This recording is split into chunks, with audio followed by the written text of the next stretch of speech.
तर आज आहे भोगी. ते म्हणतात ना, न खाई भोगी तो सदा रोगी. कारण भोगी मागे परंपरेबाबत आरोग्यही दडलेले आहेत.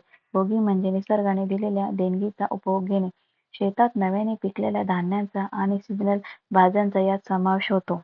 थंडी शरीराला ऊब आणि ऊर्जा देण्यासाठी या दिवशी विशेष भाजी बनवण्याची परंपरा आदर्श मानली आहे.